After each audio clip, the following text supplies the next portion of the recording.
Hi, I am Adam from Watford Opinions, and that was the best performance we have had since we beat Liverpool 3-0.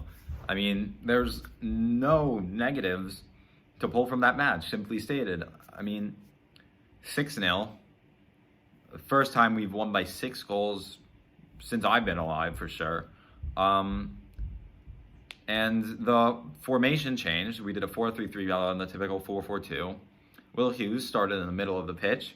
Deeney and Gray were both dropped from the starting 11. And look what happens when that happens.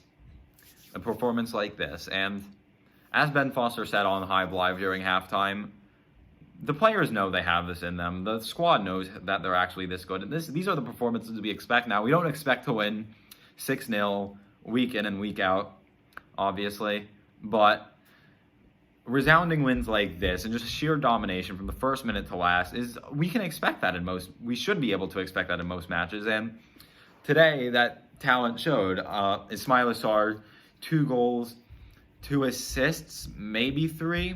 I'm not sure what they count with that first semi-goal. I'm not sure how the official talliers count that, but Ismaila Sarr, man of the match performance, and that's not to say he was the only player who deserved a 9 or 10 out of 10 rating. Ken Sema with 2 goals. Will Hughes with I'm not sure if they're giving credit to Hughes for the goal or as an own goal, but Will Hughes tested his luck and it paid off. And also great to see Philip Zinkernagel getting his first goal for the club as well. That's definitely going to help him with some confidence. But yeah, I mean, the 3 main talking points, in my opinion, have to be the change in formation and the tactics, Troy Deeney, and I still want to mention Philip Zinkernagel. And again, with the whole tactics, it was the 4-4-2 wasn't working. There was really no identity with it, and it just felt like it was 11 players putting on the pitch and being told to play their best. But the reason the 4-3-3 worked I wouldn't say it's rocket science, to be honest, because in a 4-4-2, the 2 wide players are not wingers. They're technically supposed to be midfielders to help with control of the midfield.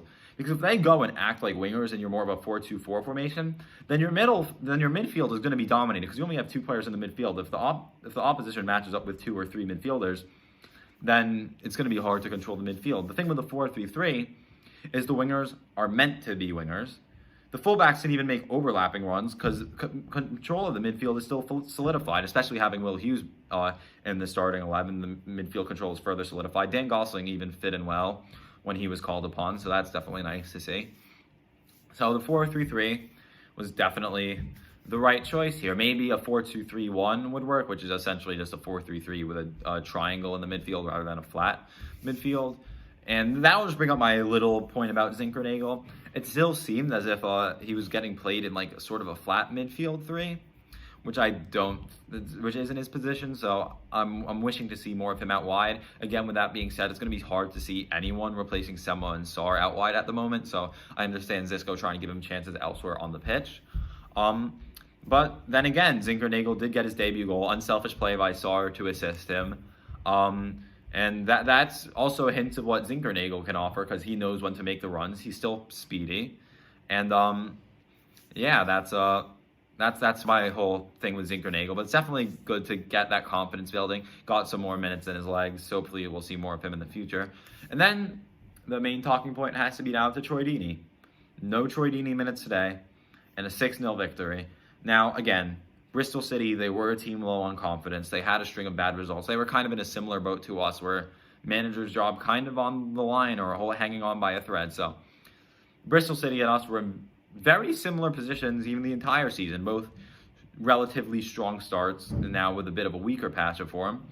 But from the first minute, we ensured that Bristol City couldn't hold in their deep block as they did the first time around by scoring, obviously, because they're not going to hold a deep block when they're behind. And the play just opened up, and the players also, even if Xisco deployed the right system, but the players weren't giving it their best, then it wasn't going to work. But the players really seemed to respond to Xisco, and it was just a thoroughly dominant performance. But it does make you wonder, is Troy Deeney going to suit the 4-3-3? Is he going to encourage hoofball too much? How is the wing play going to be impacted? Because it's clear the identity now is going to be playing through the wings. Most of the goals came from wing plays and intricate overlaps on the wide play. Femenia feeding Sarr, and then Sema cutting across and filling that gap in the middle. That's made by only having one striker rather than two. The opposite winger comes in and slots away. So it's not like we need two strikers either for a wing play to work. So definitely raises questions about Dini's inclusion in the future. And since Pedro did play the full 90, it's not going to be surprising if Dini starts midweek. But, I mean, Pedro also just seems to be the player more suited for this style of play. He can even play as a false nine if needs be. So it's going to be interesting to see Dini's future, because obviously we know the type of player Dini is, how important he is as a leader.